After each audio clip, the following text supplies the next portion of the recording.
Modus pemalsuan surat hasil tes PCR kerap ditemui pada oknum penumpang yang hendak berangkat dari Pekanbaru menuju Jakarta.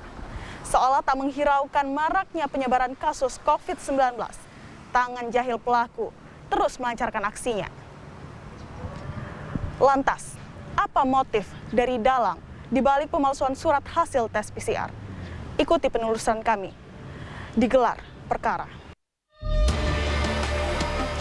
Aksi pemalsuan surat hasil tes PCR kembali terungkap di Bandara Sultan Syarif Qasim II, Pekanbaru Riau pada Agustus lalu. 5 orang diduga tersangka pemalsu surat PCR berhasil terjaring saat melakukan pemeriksaan dokumen keberangkatan dengan pihak bandara. Tak bosan, alasan para pelaku hanya tidak ingin repot lantaran untuk terbang menuju Jakarta. Tim gelar perkara menggali fakta pada pihak kepolisian. Menurut polisi, para pelaku hanya ingin tidak repot dengan biaya tes. Kami sampaikan ya, kejadian ini awalnya adalah itu pada hari Minggu, tanggal 22 Agustus 2021, sekira pukul 15.30 WIB. Ya, saya sendiri mendapat telepon dari Kepala Dinas Security Aviation ya, APSEC Bandara Sultan Syarif Qasim II Pekanbaru, di mana kami diinformasikan bahwa mereka mengamankan 4 orang sekaligus penumpang yang akan berangkat dengan tujuan Jakarta, di mana mereka menggunakan hasil PCR yang diduga palsu. Ya, jadi kronologisnya adalah ketika calon penumpang ini akan memvalidasi surat keterangan hasil PCR-nya, kemudian dilakukan validasi, di sana ditemukan bahwa surat tersebut tidak terdaftar atau tidak tervalidasi di rumah sakit yang tertera sesuai dengan hasil PCR tadi, di mana rumah sakit tersebut adalah salah satu rumah sakit besar swasta yang ada di Pekanbaru. Ketika di cross check ke sana, pihak rumah sakit mengatakan bahwa atas nama tersebut tidak pernah melakukan swab PCR ke rumah sakit mereka. Nah, berawal dari itu mereka koordinasi ke kami, ya, kemudian kami mendatangi bandara, di mana waktu itu sudah diamankan di kantor APSEC, ya. Kemudian ketika kita tiba di sana, memang kita temukan 4 orang, awalnya 4 orang sudah diamankan terlebih dahulu. Nah, kemudian pada saat kami proses akan serah terima para tersangka dan barang bukti, kemudian kami mendapat informasi lagi bahwa ditemukan 1 orang lagi yang akan berangkat ke Jakarta juga dengan penerbangan yang berbeda. Ditemukan 1 orang lagi yang menggunakan hasil swab PCR yang palsu, sehingga pada saat itu total keseluruhan adalah 5 orang yang sudah berhasil diamankan.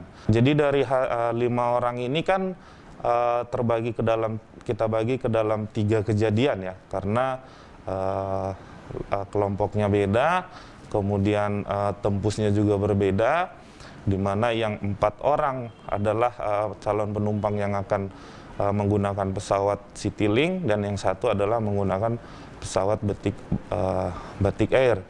Nah, dari yang 4 orang yang pertama yang sudah diamankan pertama, itu benar-benar menggunakan ini karena 2 hal.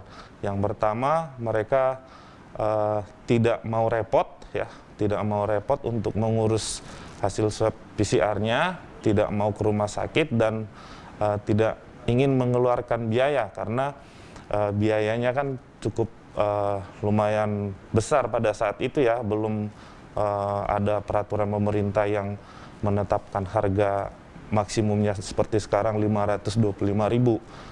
Pada saat itu masih di atas 1 jutaan. Jadi karena mereka tidak mau repot, tidak mau mengeluarkan biaya, maka timbul niatan mereka membuat sendiri dengan cara mereka scan hasil PCR yang sudah pernah mereka punya ya. Jadi yang sudah pernah mereka punya, mereka scan lagi, ganti nama, ganti tanggal, dan ganti waktu pelaksanaannya. Jadi modusnya seperti itu. Hasil penyelidikan kita bahwa memang benar yang 4 orang ini, termasuk yang satu orang tambahan, ke 5 orang ini, memang mereka membuat ini hanya untuk kepentingan pribadi.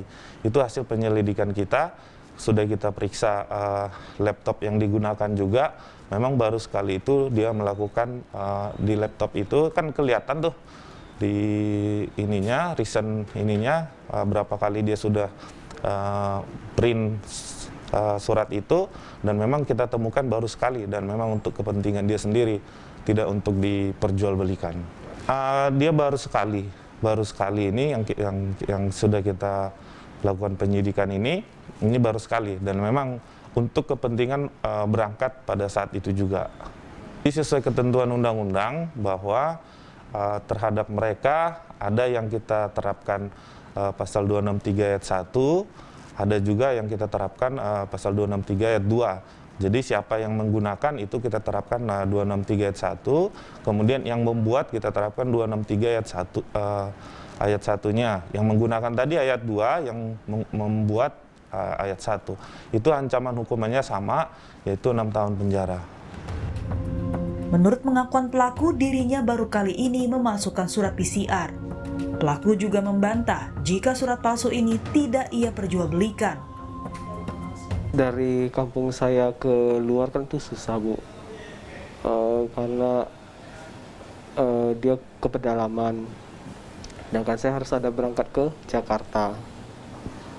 Jadi karena biasanya kalau kita PCR itu biasanya dua hari ya baru selesai kan, Bu. Jadi saat itu terpikir untuk mengeditnya. Saya baru sampai udah diedit, sampai di bandara. Ada yang namanya itu seperti pengecekan di bandara. Situ tidak bisa melakukan penerbangan. Kami coba verifikasi kayak ada sebuah pos di situ. Di pos itu pada saat diverifikasi mereka langsung verifikasi ke rumah sakitnya. Situ ketahuan bahwa itu tidak asli. Bukan karena biaya, Bu. Karena biar lebih simpel aja. Saya yang mengedit yang sudah ada, Bu. Menurut pihak otoritas bandara, surat PCR asli dan surat PCR palsu secara kasat mata memang tidak berbeda. Namun saat menemukan kode khusus, surat PCR palsu tidak teridentifikasi. Memenuhi syarat untuk berangkat dari suatu daerah ke daerah lainnya, terutama pada PPKM level 3 dan 4 ini adalah yang pertama sudah divaksin, yang kedua sudah diperiksa PCR-nya dan hasilnya negatif. Kalau penumpang ini sudah memenuhi syarat, maka penumpang tersebut sudah boleh melakukan perjalanan dengan pesawat. Nah, prosedur kami di KKP adalah membuat suatu tim validasi seperti yang kita lihat di belakang ini. Tim validasi ini adalah memastikan bahwasanya surat keterangan vaksinnya sudah memenuhi syarat, kemudian surat keterangan PCR-nya sudah memenuhi syarat negatif. Begitu. Dapat kami informasikan bahwasanya kemarin hari Minggu tanggal 22 Agustus tahun 2021, teman-teman di tim validasi KKP Kelas 2 Pekanbaru ini telah menemukan surat keterangan PCR palsu sebanyak 5 orang, 5 surat. Nah, yang terhadap suket yang palsu ini terhadap 5 orang ini, kami langsung berkoordinasi dengan pihak security bandara atau offset untuk meneruskannya. Jadi teman-teman KKP ini memang kami juga dituntut dengan adanya kemajuan teknologi, percetakan dan lain-lain. Jadi memang sangat susah membedakan mana yang suket asli dan mana yang palsu.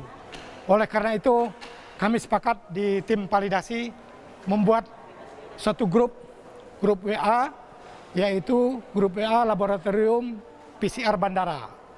Nah, anggotanya adalah dari tim dari KKP, tim validasi KKP, dan Paskes, fasilitas kesehatan rumah sakit dari rumah sakit yang ada di Pekanbaru yang memenuhi syarat dan terdaftar. Saat ini yang memenuhi syarat yang terdaftar di Pekanbaru adalah sebanyak 15 Paskes. Nah, dengan adanya grup ini kami sangat terbantu. Jadi teman-teman di KKP kalau sudah meragukan suket tersebut, suket PCR tersebut, langsung mengklarifikasi ke Paskes yang menerbitkan suket tersebut. Kalau misalnya palsu, berarti suket tersebut tidak ada di sistem mereka. Dengan demikian, karena tidak ada di sistem mereka, Paskes tersebut, kami yakin ini sudah ilegal. Nah, terhadap suket yang ilegal ini, seperti yang saya sebutkan tadi, kami berkoordinasi dengan APSEK. Jadi pada hari Minggu kemarin, alhamdulillah kita menemukan 5 suket palsu. Oh, ini nggak perlu udah asli, karena di surat tersebut teman-teman juga udah hafal. Oh, ini dari Paskes, ini udah tahu lah gimana modelnya, motifnya, dan logonya.